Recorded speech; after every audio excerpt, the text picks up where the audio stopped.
할렐루야. 예수 그리스도 이름으로 하나님 말씀 증거하겠습니다. 우리 다 같이 하나님 말씀 갈라디아서 5장 16절에서 24절까지 말씀을 다 같이 찾겠습니다.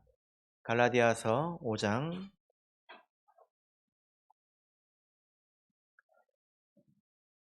16절에서 24절까지의 말씀을 저와 여러분이 한 절씩 교독하겠습니다.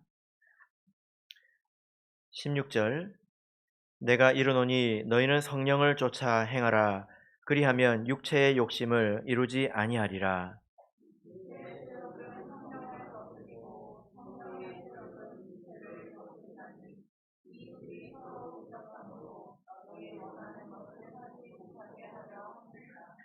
너희가 만일 성령의 인도하시는 바가 되면 율법 아래 있지 아니하리라.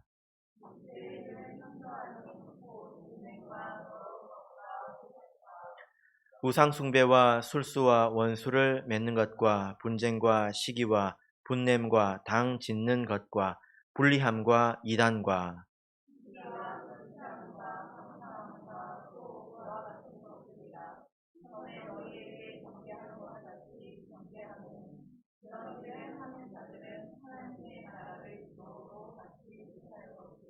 오직 성령의 열매는 사랑과 희락과 화평과 오래 참음과 자비와 양선과 충성과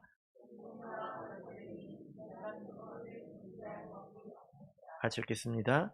그리스도 예수의 사람들은 육체와 함께 그 정과 욕심을 십자가에 못 박았느니라. 아멘. 네, 오늘 이 시간은 성령의 열매를 맺으라 라는 제목으로 하나님 말씀을 증거하겠습니다. 우리 성도님들께서는 지금까지 살아오시면서 인생이 참 허무하다라는 것을 느껴보신 적이 있으십니까?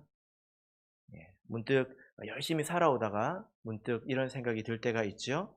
내가 지금 뭘 하고 있는 거지?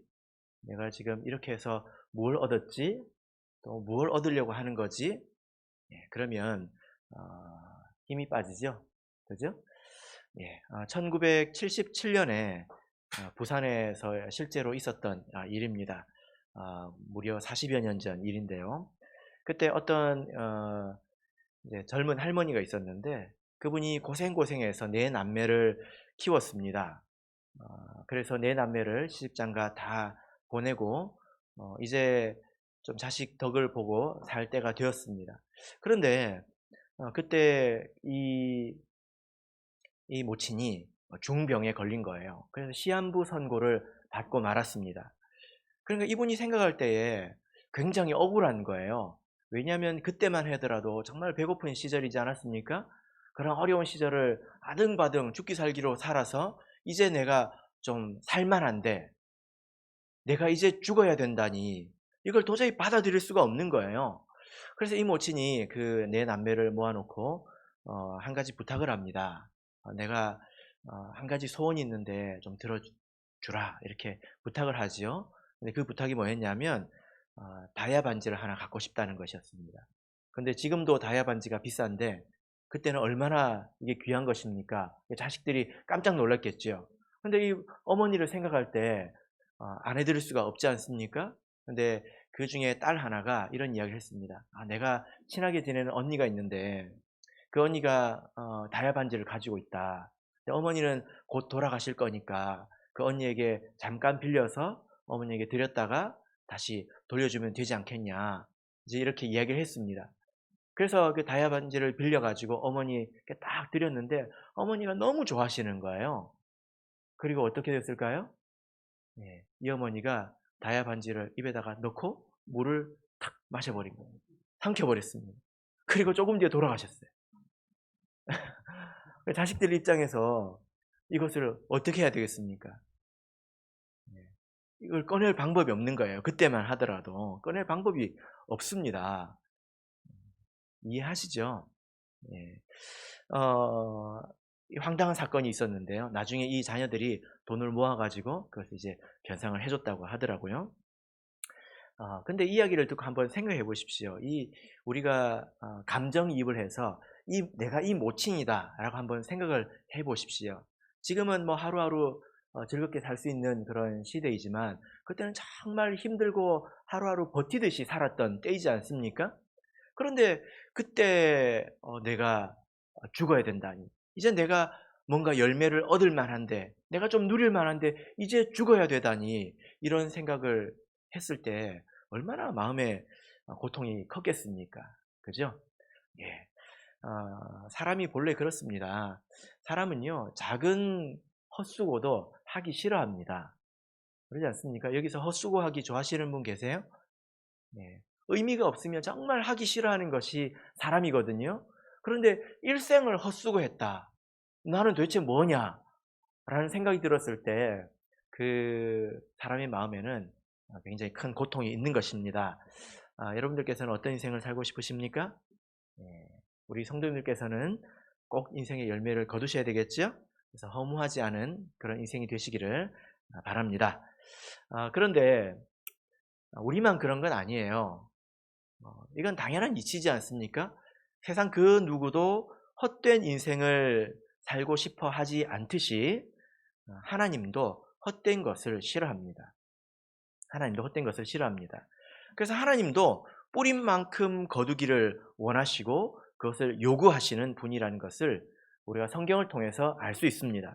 심지어 열매를 맺지 못할 때에는 책망하시고 더 나아가서는 심판하시는 것을 우리가 성경을 통해서 볼 수 있지 않습니까? 그 대표적인 사례가 바로 유대인입니다. 예수님께서 이 땅에 오셔서 유대인들에게 얼마나 많은 책망을 하셨습니까? 여러분 여러분 신앙생활 하시면서 목자님한테 저주받아라 이런 소리 들어보셨습니까? 그런 분 한 분이라도 계십니까? 근데 유대인들은, 특히 바리새인 서기관들은 예수님한테 그런 말을 직접 들었어요. 그런 말을 여러분이 목자님한테 듣는다면 교회 오고 싶겠습니까? 그런데 성경에 보면 예수님께서 몇 번이나 그렇게 하셨거든요. 화 있을진저, 저주가 있다, 화가 있다, 그렇게 책망하셨습니다. 예수님께서 왜 이 바리새인들과 서기관을 책망하셨을까요? 왜 그럴까요? 그냥 죄가 많아서 그렇습니까? 죄가 많기로 따지자면 세리와 창기들이 더 죄가 많지 않습니까? 왜 그랬습니까? 왜 그럴까요? 예. 자, 마태복음 21장을 보겠습니다. 마태복음 21장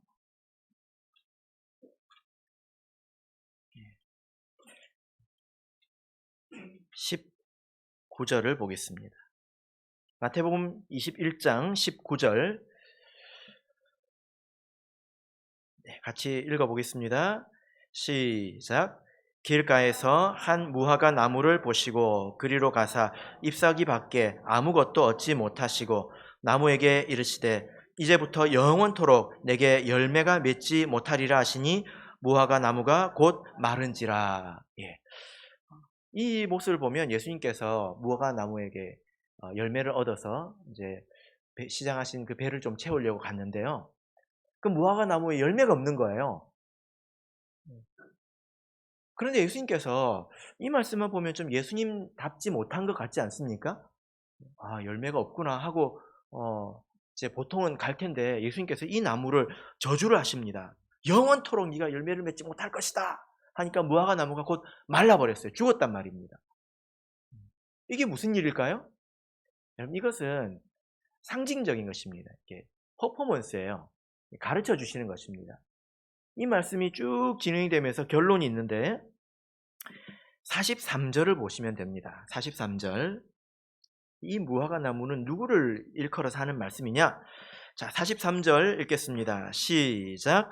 그러므로 내가 너희에게 이르노니 하나님의 나라를 너희는 빼앗기고 그 나라에 열매 맺는 백성이 받으리라. 예수님께서 이 유대인들에게 하신 말씀이 뭐냐면, 특히 바리새인과 서기관들에게 하신 말씀이 뭐냐면, 너희는 빼앗길 것이다. 이 무화과 나무는 바로 유대인들을 말한 거예요. 그리고 열매 맺는 백성이 받을 것이다. 그러니까 예수님께서 바리새인과 서기관들에게 저주하시고 책망하신 이유가 무엇입니까? 열매 맺지 못했기 때문입니다. 씨앗을 뿌렸는데 심었는데, 투자했는데, 힘을 썼는데 열매가 없다는 거예요. 여러분, 바리새인과 서기관들이 얼마나 많은 은혜를 받았는지 한번 생각을 해보십시오. 그들은 율법을 받았습니다. 구약 성경이 그 나라 말로 적혀져 있습니다. 그렇지 않습니까? 구약 성경에 그렇게 적혀져 있지 않습니까? 그리고 그들은 성전을 받았습니다.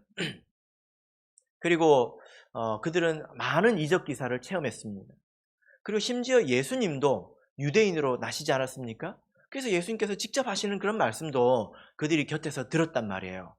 그런데도 불구하고 그들은 그 모든 것을 자기 육체의 기회로 삼아서 그런 것들로 열매를 맺기는커녕 자기 배를 채우는데 사용했다는 것입니다.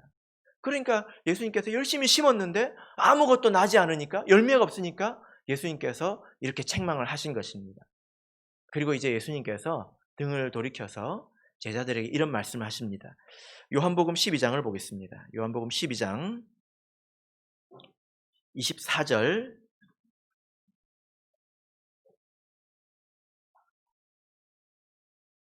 요한복음 12장 24절 읽겠습니다. 시작. 내가 진실로 진실로 너희에게 이르노니 한 알의 밀이 땅에 떨어져 죽지 아니하면 한 알 그대로 있고 죽으면 많은 열매를 맺느니라. 예수님께서 이 유대인들에게 너희들이 열매 맺지 못하기 때문에 내가 너희를 버린다, 이렇게 말씀하셨고, 등을 돌이켜서 제자들을 향해서는 뭐라고 말씀하셨습니까? 한 알의 밀이 땅에 떨어져 죽지 아니하면 한 알 그대로 있고 죽으면 많은 열매를 맺느니라. 무슨 말입니까? 너희들은 썩어져서, 너희들은 죽어서 열매를 맺어라, 그런 말씀이지 않습니까? 그러니까 이 말씀을 통해서 보면 우리도 헛된 인생을 살기 싫어하고 헛수고를 하기 싫어하듯이 하나님께서도 열매를 찾으신다는 것입니다. 그런데 우리가 성경을 통해서 바리새인들과 서기관들에게 이렇게 많이 비판을 하지만 우리가 그래서는 안 되겠죠? 그죠? 네. 왜 그럴까요? 우리가 유대인들을 비난하고 있을 때가 아닙니다. 왜 그럴까요? 한번 생각해 보십시오. 왜냐하면요. 어딜 쳐다보십니까? 저를 봐야지. 왜냐하면 한번 생각해 보세요. 여기 계신 여러분들이 바리새인과 서기관보다 하나님께 받은 게 많을까요? 작을까요? 진표형제가 대답을 안 한 것 같아. 마스크 쓴다고 모를 줄 알았지. 진표형제가 바리새인과 서기관보다 하나님께 받은 게 많아요, 적어요? 지금 분위기상 많다고 대답해야 될 것 같죠? 그죠? 진표형제 성령 받았죠? 바리새인들 성령 받았을까요? 바리새인들이 뭐라고 그럴까요? 내가 성령 받았으면 너희들처럼 안 산다, 그러고 있지 않을까요? 그러지 않을까요? 바리새인들 성경이요, 구약밖에 없어요. 여러분들은 뭐가 있습니까? 신약도 있잖아요. 내가 신약을 읽었으면 너희들처럼 안 산다, 그러지 않을까요? 예수님의 십자가가 있지 않습니까? 바리새인과 서기관들은 제사 지냈습니다. 동물 잡아가지고. 그 십자가에 보혈이 있었다면 그렇게 말하지 않겠습니까? 그래서 우리가 성경을 보면서 이 못된 놈들, 이 저주받을 놈들, 이렇게 말할 때가 아니라는 거예요. 생각해보면 우리가 하나님께 받은 것이 훨씬 더 많습니다. 그리고 우리는 이 참교회의 신도로 택함을 받아서 이 자리에 있지 않습니까? 이 세상에 살아간 사람들 가운데서 우리만큼 하나님에게 무언가를 많이 받은 사람들이 누가 있을까요? 얼마나 될까요? 그러면 하나님께서 우리에게 열매를 찾으실까요? 안 찾으실까요? 갑자기 대답이 작아지셨습니다. 진표형제, 찾을까요? 안 찾을까요? 네. 놀라지 마십시오. 네, 찾으십니다. 그래서 오늘 우리는 이 말씀을 통해서 내가 하나님께 받은 게 이렇게 많은데 나는 하나님께 무엇을 드려야 될까? 또 어떻게 드려야 될까? 이것을 우리가 생각해 보려고 하는 것입니다. 자, 본문의 말씀으로 돌아가서 갈라디아서 5장 19절에서 21절 우리 같이 읽겠습니다. 갈라디아서 5장 19절에서 21절 읽겠습니다. 시작. 육체의 일은 현저하니 곧 음행과 더러운 것과 호색과 우상 숭배와 술수와 원수를 맺는 것과 분쟁과 시기와 분냄과 당 짓는 것과 불리함과 이단과 투기와 술 취함과 방탕함과 또 그와 같은 것들이라. 전에 너희에게 경계한 것 같이 경계하노니 이런 일을 하는 자들은 하나님의 나라를 유업으로 받지 못할 것이요.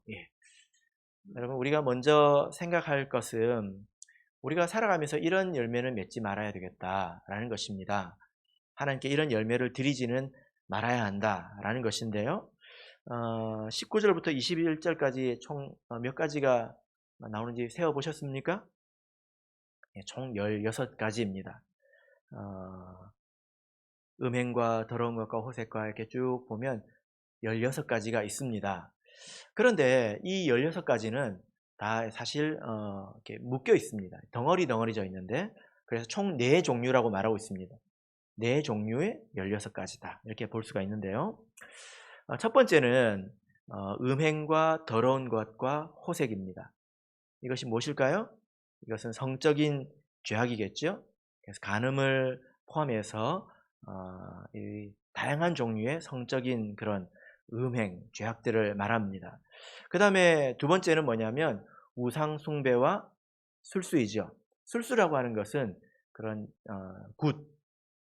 어떤 미신적인 어떤 행위, 이런 것을 말하죠. 이것은 우상 숭배를 말합니다. 마음으로 우상을 섬기는 것뿐만이 아니라 실제적으로 어떤 미신적인 행위를 하는 것, 굿을 본다든지 혹은 토정 비결을 본다든지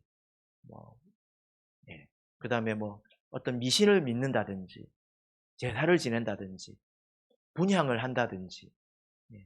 그래서 분향소 같은 데서 분향하지 말라고 말씀드렸죠.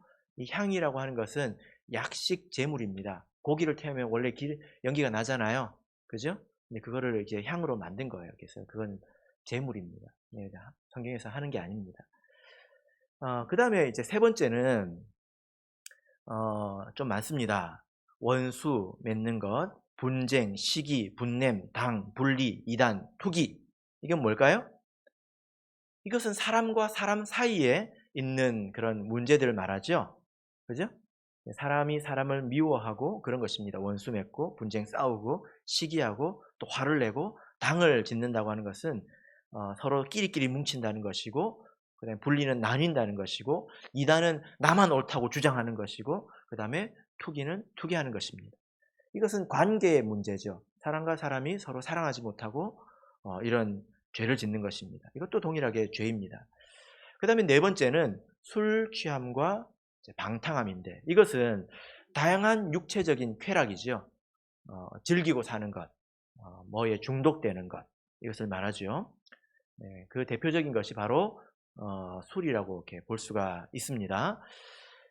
여러분, 이 말씀을 보면 이 몇 가지가 있는데 이것은 4종류인데, 이런 열매를 맺는 사람은 21절 보면 어떻게 말하고 있습니까? 하나님의 나라를 유업으로 받지 못할 것이요. 여러분, 제가 한번 이렇게 질문해 볼게요. 4가지를 말했는데 4가지는 다른 게 아닙니다. 여기 지금 살인이 있습니까, 없습니까? 있습니까, 없습니까? 없지요. 예를 들어 음행, 간음 한번 생각해 보십시다. 이것은 지옥에 가고 시기하는 것은 지옥에 안 가고, 그렇습니까? 그렇게 되어 있습니까? 그런가요? 그렇게 생각해서는 안 된다는 거예요. 그래서 이 말씀의 뜻이 뭐냐면 이와 같은 일을 하는 자들이라는 것은, 하는 자들이라는 것은 계속 한다는 그런 의미가 있어요. 과거에 했다 이게 아니라 계속 하는 자들을 말합니다. 회개치 않고 멈추지 않고 책망받았음에도 불구하고 돌이키지 않고 계속 해나가는 자들을 말합니다. 그런 사람들은 하나님의 나라를 유업으로 받을 수가 없다, 이렇게 말씀을 하고 있는 것입니다. 이 네 가지 종류, 이 네 개의 그물을 여러분들은 잘 빠져나오셨습니까? 여기에 걸려서 넘어지면 안 되겠죠? 근데 제가 여기 총 몇 가지라고 했습니까? 16가지라고 했죠? 지금까지 말한 건 몇 가지일까요? 여러분들이 너무 저를 믿어서 큰일이에요. 지금까지 본 것은 총 15가지입니다. 내가 안전하구나. 이렇게 생각을 하실까봐 제가 작전을 쓴 거예요. 한 가지가 남았습니다. 마지막으로 남은 한 가지가 뭘까요?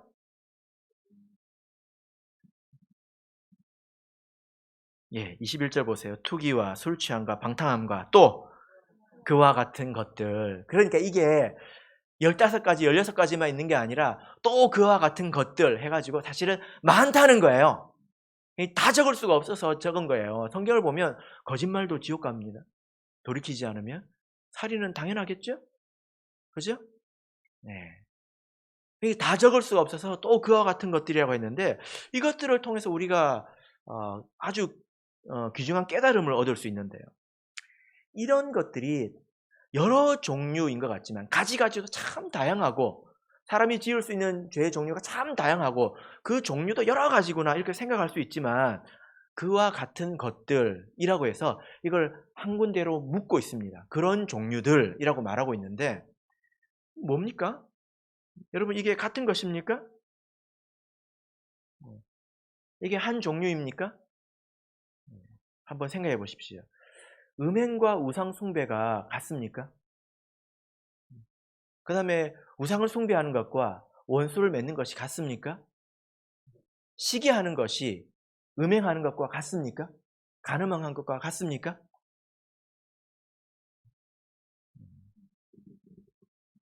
생각을 해보십시오.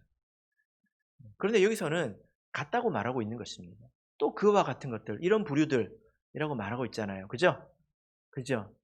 그래서 이 네 종류의 것이 나에게 없다 하고 생각해서 다행이다 하고 끝나고 넘어가면 안 되는 거예요. 여러분 사과나무를 보신 적 있으십니까?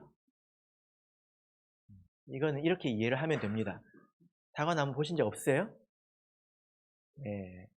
시치미를 뚝 떼고 계십니다. 청주교회 성도님들의 장점, 장기, 시치미 떼기 이거잖아요. 지난번에 우리 조명양 그 장로님이 한국에 오셔가지고 청주에서 예배 인도하셨잖아요. 이제 몇 군데를 이렇게 다녔는데 사과나무에 사과가 주렁주렁 진짜 그 가지가 부러질 듯이 엄청 많이 매달려 있지 않습니까? 그걸 보고 너무 신기하시는 거예요. 태어나서 처음 보셨대요. 그래가지고 계속 사진을 찍으시더라고요. 그런데 이제 사과를 보면 이 사과나무에 사과 주렁주렁 있는데 똑같이 생긴 게 있을까요, 없을까요? 색깔이 똑같은 게 있을까요, 없을까요? 꼭 봐야 알겠습니까, 이런 거? 이런 거 봐야 압니까? 내가 지금 뭔가 속고 있는 것 같은 뭔 말이지? 같아야 달라요? 다르죠. 그죠? 그런데 뭐라고 그럽니까? 사과라고 그러잖아요. 그럼 옆에 있는 잘생긴 사과가 못생긴 사과를 보고 너도 사과냐? 그러지 않겠습니까? 무슨 말일까요? 왜 모양도 다르고 색도 다르고 크기도 다르고 맛도 다르고 다 다른데 왜 사과라고 합니까? 본질이 같기 때문이에요. 드러난 모습은 다르지만 본질이 같다는 거예요. 그 뿌리가 같다는 것입니다. 같은 뿌리에서 나왔기 때문에 같은 본질을 가지고 있기 때문에 그것이 다 사과라고 이야기를 하는 것입니다. 여기에 대해서 이해가 있는 사람이 없죠. 그죠? 성경에도 죄도 이처럼 적용하고 있다는 거예요. 야고보서 2장 10절을 보겠습니다. 야고보서 2장 10절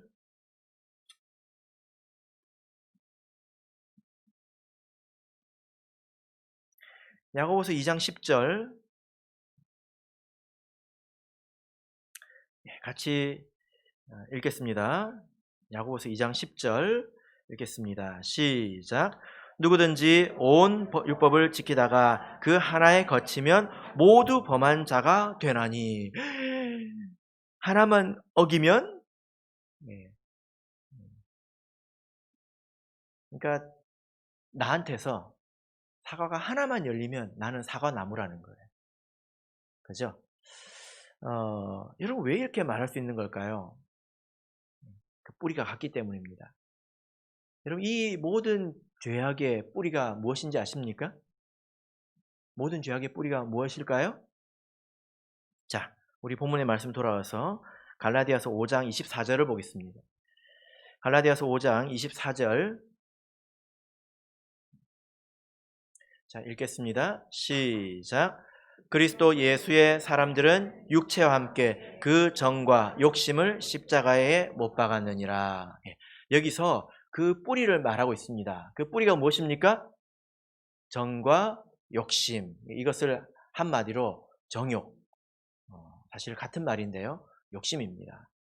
조금 더 이야기를 해보자면 자기를 사랑하고 또 자기를 기쁘게 하고 싶어하는 마음, 이걸 말해요. 여러분 사람들이 왜 음행을 합니까? 자기를 즐겁게 하고 싶기 때문에 하는 거예요. 사람들이 왜 우상 숭배를 할까요? 우상을 사랑해서 그럴까요? 아니에요. 그 우상이 나를 기쁘게 해줄 거라고 믿기 때문입니다. 그 다음에 왜 원수를 맺습니까? 그게 나에게 기쁨이 되기 때문입니다. 그죠? 여러분 그래서요. 어, 이 정과 욕심이라는 뿌리가 나에게 있는 이상은 사람은 그 사람이 타고난 대로 죄의 열매가 맺히게 되어 있습니다. 그래서 여러분 만약에 사치라는 죄를 범하는 사람이, 만약에 그 사람이 성욕이 컸다, 그럼 그 사람은 음행을 지었을 겁니다. 그러니까 서로 욕할 수 없다는 거예요. 똑같다는 것입니다. 그런 사람이 다른 사람과 관계에 있어서 좀 부족하다, 그럼 그 사람은 틀림없이 투기하고 미워하는 사람이었을 거예요. 내가 이 죄는 있고 이 죄는 없다, 그렇게 말할 수 있는 게 아닙니다. 뿌리로 거슬러 들어가 보면 이 죄의 정욕 그리고 욕심, 이런 것들이 나답게 드러난 것일 뿐이지, 아우 내가 저런 죄는 안 짓고 살지, 그렇게 말할 수 없다는 거예요. 그렇지 않겠습니까? 그러니까 죄는 똑같이 사과지 아닌 게 아니라는 것입니다. 여러분 그래서요, 우리가 자기 자신을 잘 살펴야 돼요. 여기서 이제 15가지의 죄악을 기술하고 있는데, 이것을 보고 나는 괜찮군, 이러고 넘어가면 안 된다는 것입니다.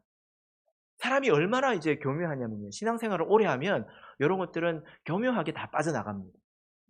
교묘하게 빠져나가고 다른 데서 죄의 열매를 맺습니다. 그래서 이렇게 생각해 볼 수 있어요. 내가 누구를 위해서 살아가고 있는가? 내가 지금 뭔가 열심히 하고 있는데 내가 이렇게 하는 것이 무엇을 위해서, 누구를 위해서 열심히 하는가? 그것을 우리가 보아야지 된다는 거예요. 내가 열심히 땀을 흘리고 뭔가 애쓰고 수고하는데 그것이 나를 위한 것이고 내 가족만을 위한 것이고 그런 것이라면, 그 사람은 성경적으로 보자면요, 그 인생 자체가 죄입니다. 이렇게 말할 수 있을까요? 여기 15가지 나온 죄를 하나도 안 짓고 인생 자체가 죄일 수 있다는 거예요. 이 말씀을 이해하시겠습니까? 그죠? 네. 그래서 당연히 그런 사람들은 여기에 나타나는 죄를 범하게 돼 있습니다. 죄가 드러나게 돼 있습니다. 그래서 우리가 자기 자신을 잘 돌아봐야 된다는 거예요. 그냥 멀쩡하게 신앙생활을 잘하고 있다고 해서 되는 것이 아니라 내 마음속에 이 욕심, 정욕, 이 죄의 뿌리가 얼마나 있는지 이것을 잘 살펴봐야 된다는 것입니다. 그래서 이 드러나지 않는 영역에서 욕심 부리고 사치하고 살아가면서 다른 사람들을 드러난 죄를 이제 책망하고 비난하고 한다면 하나님 보시기에 되게 이것은 웃긴 일입니다. 그러니까 어떤 일일까요? 감옥에 갔더니 어 이제 그 깡패가 사람을 두들겨 패가지고 감옥에 들어왔어요. 근데 신참이 들어왔는데 누구냐면 사기꾼이 들어왔어요. 야, 너는 왜 들어왔냐? 저 사기 쳤는데. 야, 이놈아, 할 짓이 없어 사기나 치냐? 이게 얼마나 웃기냔 말이에요. 그럼 사기꾼이 뭐라고 그랬습니까? 나는 두들겨 패지는 않는다. 그럴 거 아니에요. 내가 지금 어려운 이야기를 하고 있나? 그게 서로가 서로 이렇게 뭔가 판단하는 게 얼마나 웃긴 일이라는 것입니다. 자기를 돌아봐야 된다는 거예요.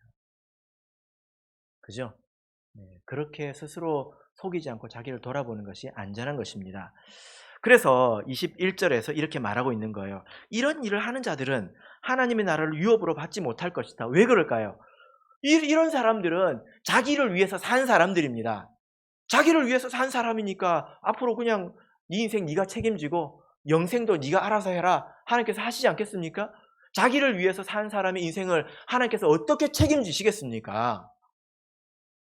그래서 예수님께서 이렇게 말씀하셨는데 요한복음 12장 25절을 보면 자기 생명을 사랑하는 자는 잃어버릴 것이요 이 세상에서 자기 생명을 미워하는 자는 영생하도록 보존하리라. 자기 생명을 미워한다는 것은 뭐 목숨을 끊는다는 이야기가 아니에요. 이거는 나의 나된 것을 부정한다는 거. 나라는 사람은 내 고유의 정욕이 있지 않습니까? 내가 고유하게 스스로 하고 싶은 게 있잖아요.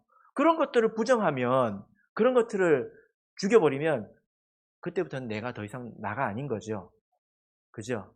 그런 것들을 부정하고 하나님을 위해서 사는 사람은 하나님께서 책임지시겠다는 겁니다. 영원하도록. 이것이 당연한 이치이지 않습니까? 그래서 저도 이제 집에서 자녀들을 이렇게 가르칩니다. 부모님 말을 안 듣고 스스로 할 것이면 계속 스스로 해라. 네. 하고 제가 문을 열어줍니다. 계속 스스로 해라. 이게 합당한 이치 아닙니까? 성경의 이치가 그렇습니다. 그런데 여러분, 이 일들은 우리가 다 해본 일들이잖아요. 내 정과 욕심, 그것들과 싸워본 것은 다 해본 일이지 않습니까? 예, 어떻게 잘 되던가요? 열매 맺기가 쉽던가요? 어떻습니까? 예, 쉽지 않죠? 여러분, 그래서 이런 속담이 있습니다. 사람은 고쳐 쓰는 것이 아니다.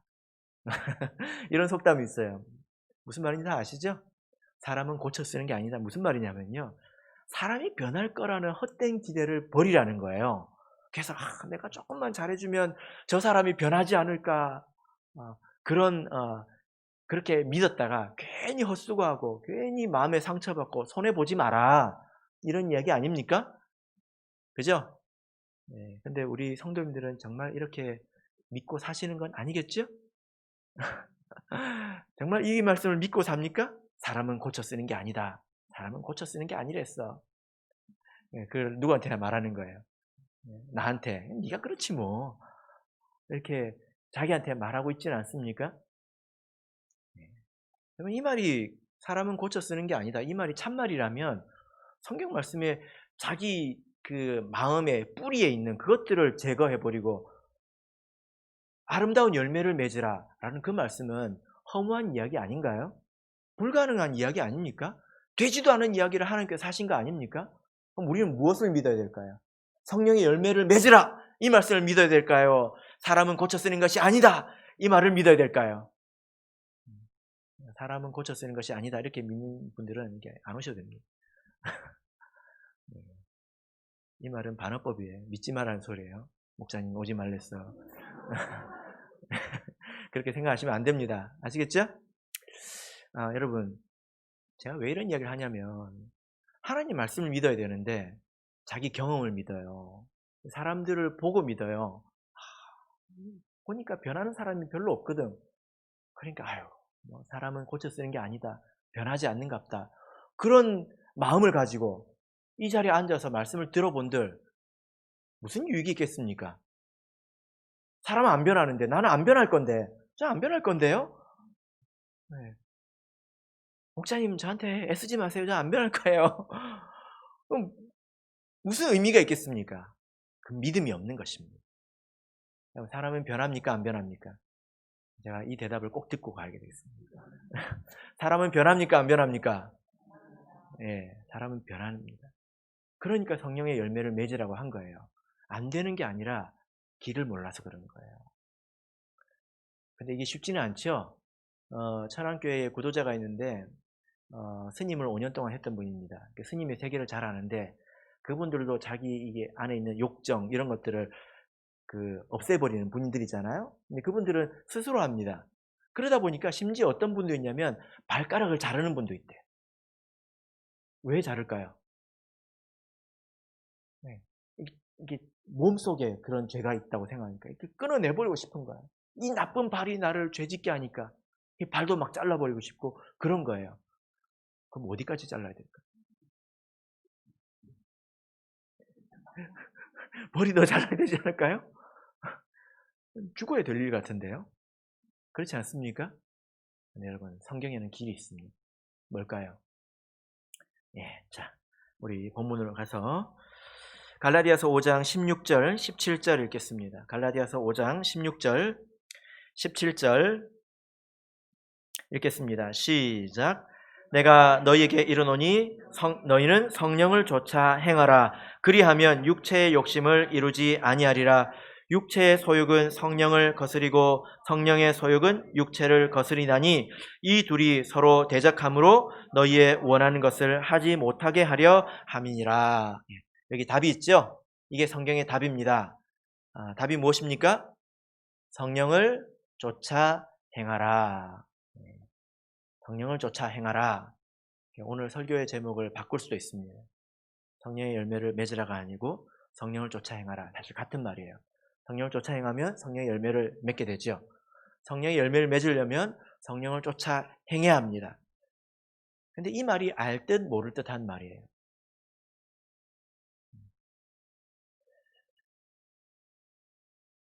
우리가 성령을 받으면 여기 이제 17절을 보면 육체의 소욕, 이게 정욕을 말하죠. 그건 성령을 거스리고 성령의 소욕은 육체를 거스린다. 이 말은 육체의 소욕과 싸우는 것은 내가 아니라는 거예요. 성령의 소욕입니다. 성령의 도움이 반드시 있어야 된다는 거예요. 성령의 도움이 없으면 발가락을 잘라도 안 됩니다. 괜히 발가락 자르고 그러지 마세요. 우리가 성령을 받으면 기본적으로 기도하지 않습니까? 성령을 받은 증거가 기도이지 않습니까? 기본적으로 기도가 있어야 합니다. 그런데 이 말씀 우리가 곰곰이 생각해 보면 성령을 쫓아 행하라고 하는 것은 기본적으로 성령의 인도하심이 있어야 된다는 거예요. 두 번째로는 내가 그것을 힘써 쫓아야 된다는 것입니다. 성령께서 모든 사람을 인도해 주십니까? 세상의 모든 사람을 다 인도해 주십니까? 인도해 주십니까? 아니잖아요. 하나님의 백성들, 성령 받은 사람들을 인도해 주시지 않습니까? 그런데 내가 성령께서 나를 인도해 주시는가? 이걸 모를 수 있어요. 근데 성령께서 나를 인도하시는 것을 모르고 어디로 가라고 인도하시는지를 모른다면 여러분 내가 쫓아갈 수 있겠습니까? 한번 생각해 보세요. 차가 2대가 있는데 나 따라와 해가지고 붕 가버렸어요. 그러면 쫓아가야 되는데 쫓아갈 수 있겠습니까? 모르잖아요. 그래서 우리가 성령의 인도를 따르는 법을 알아야 돼요. 성령의 인도가 어떻게 드러나는지를 알아야 합니다. 이것에 대해서 믿음이 있어야 돼요. 성령께서 우리를 어떻게 인도하십니까? 여러분. 자, 우리가 성경을 볼 텐데 몇 구절을 볼 거예요. 여기서 답을 찾으시길 바랍니다. 예레미야서 7장을 보겠습니다. 예레미야서 7장 13절을 보겠습니다.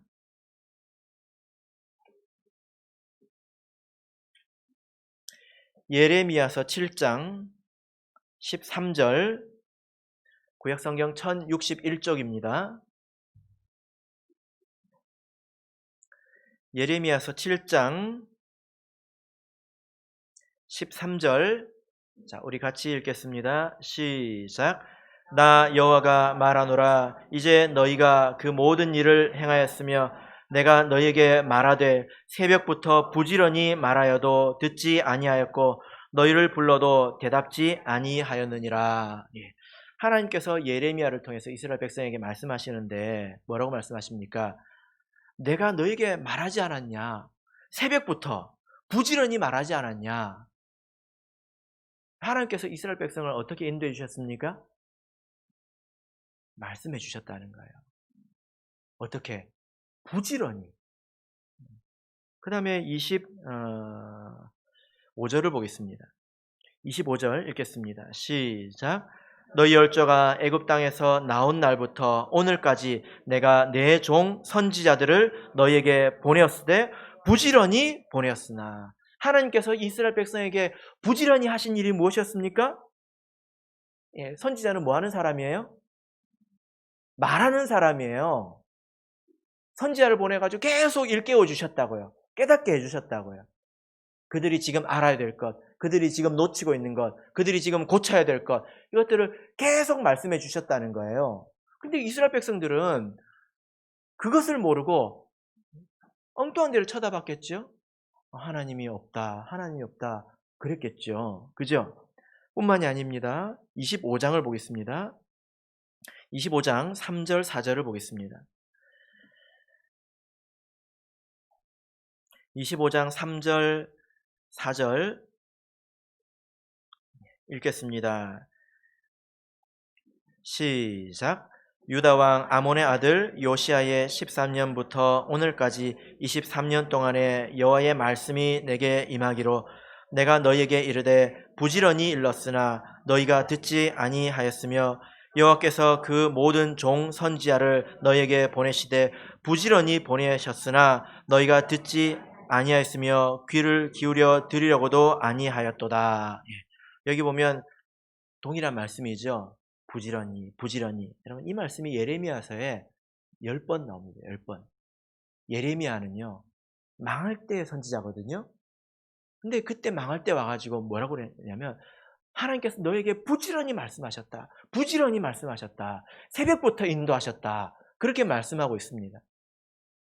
그럼 이로 볼 때, 하나님께서는 어떻게 하나님의 백성을 인도하십니까? 부지런히 인도하십니다. 구약의 하나님과 지금의 하나님이 다릅니까? 그들의 하나님과 우리의 하나님이 다릅니까? 다른가요? 아닙니다. 부지런히 어떻게 하십니까? 말씀을 주신다는 거예요. 그런데 그들이 듣지 않았다고 이야기하고 있지 않습니까? 지금도 마찬가지입니다. 기본적으로 우리 하나님께서는요, 부지런히 우리를 인도하십니다. 무엇으로? 말씀으로 인도하신다는 것. 우리가 정말 성령의 인도를 따르기를 원하는 마음으로 성령을 받아서 기도한다면 마땅히 내가 들어야 될 말을 듣습니다. 여러분, 그건요, 사람이 주는 말이 아니에요. 하나님께서 나들으라고 주신 말씀입니다. 하나님이 나에게 말씀하신 거라고요. 근데 사람이 이걸 안 들을 수도 있다. 이게 무슨 말인지 아시죠? 그죠? 네. 그래서 하나님이 언제나 나타나서 주임표야 이렇게 말씀해 주기를 기다리고 있으면 그런 날은 오지 않을 겁니다. 제가 최근에 들은 간증인데요. 우리 이제 박순희 자매님 형부 이야기입니다. 내 이름이 나올 줄 몰랐죠? 네. 박에스더 집사님이라고 하려고 그랬는데 어디 가셨나 안 계셔가지고. 네.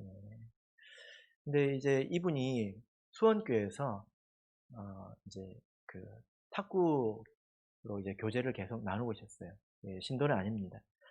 그런데 이분이 그러다가 처음 예배에 이제 출석 이제 한 날 그렇게 이제 친교하다가 이제 예배 드리러 오지 않습니까? 근데 이분이 특별한 것을 보았는데 그게 뭐냐면 강제상에서 설교하고 있는 목자님 옆에 흰 광채를 바라는 다른 사람의 형상이 있더라는 거예요. 그래가지고 내가 헛것을 봤나 하고 눈을 감고 이렇게 한참 있다가 이제 보아도 또 있고 또 눈을 비비고 봐도 있고 이렇게 3번을 보았습니다. 그때 목자님이 세한 목자님이에요. 세한 목자님 종종 오시잖아요. 물어보세요. 진짜인지. 네. 그래서 그분이 이후에 나중에 세례를 받았습니다. 저는 거기까지 들었고요. 하나님께서 이 교회에 함께 하신다. 이것을 무엇을 통해서 드러내 주셨습니까? 말씀의 시간에, 말씀의 자리에서 드러내 주시지 않았습니까? 그죠? 지금 잘 보세요. 있는지 없는지. 있어요, 없어요? 아마 옆에 보신 분 계실 거예요. 찔렸죠? 우리가 정말 내가 성도답게 살고 싶어하는 마음을 가지고 성령으로 기도하면 차근차근 하나님께서 인도해 주십니다. 그걸 듣게 됩니다. 그래서 하나님께서 나에게 주신 말씀이구나, 이걸 알게 됩니다. 그리고 그것을 잘할 때는 하나님께서 상도 주시죠? 하나님 상 주십니다. 그리고 못할 때는 벌도 주시죠? 그죠? 그건 개인적인 거예요. 그런 것을 통해서 내가 깨달아 나가야 되는 것입니다. 그렇게 하나님의 인도를 이렇게 받아서 우리가 살아갈 때에 우리가 열매를 맺게 되는데, 우리는 그 하나님의 인도를 쫓아야 됩니다. 하나님께서 아무리 인도해 주셔도 안 따라오면 열매를 못 맺는 거예요. 변하지 않습니다. 당연히 그렇겠죠? 그죠? 네. 여러분, 그런데 여기서 우리가 중요한 것을 알아야 되는데, 여러분, 하나님께서는 내가 할 수 없는 것을 시킬까요? 안 시킬까요? 답해 보세요. 자, 여기 이제 어머니들, 여러분들은 자식이 못 먹는 거를 주십니까? 안 주십니까?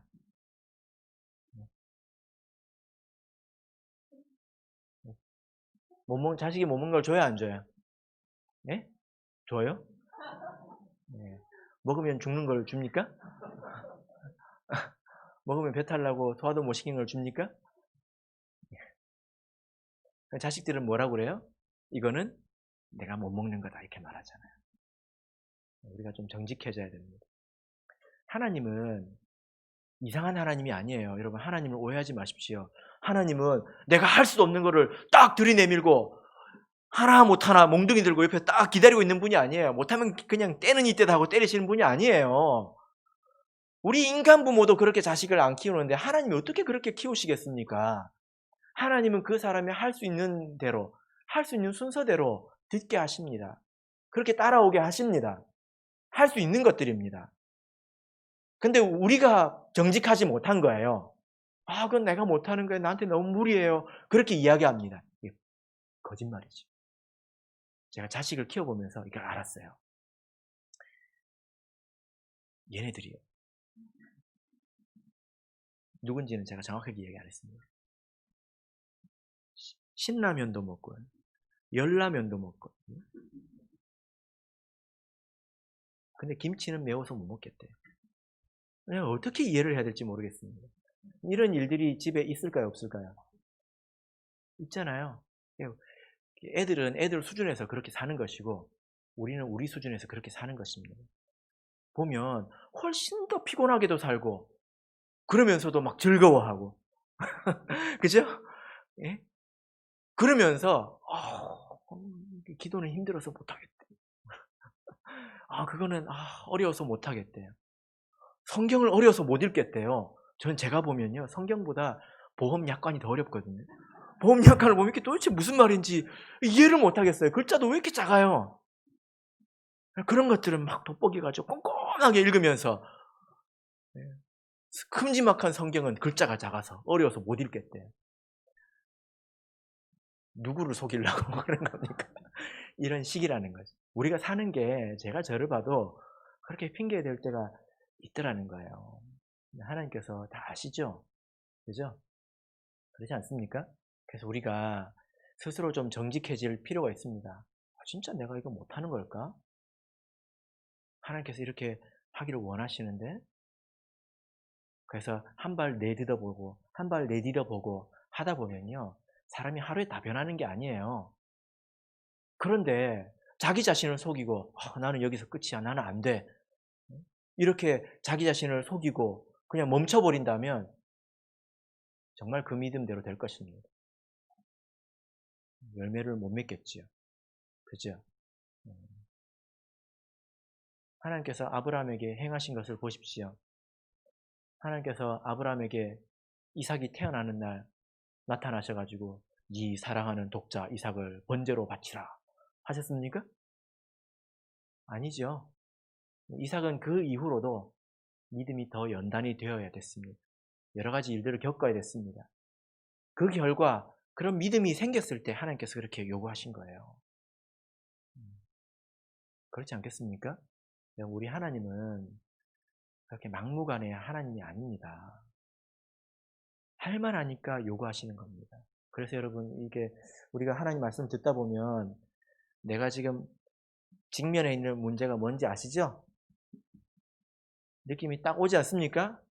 그거 하나님께서 말씀하시는 그거 있어요, 없어요?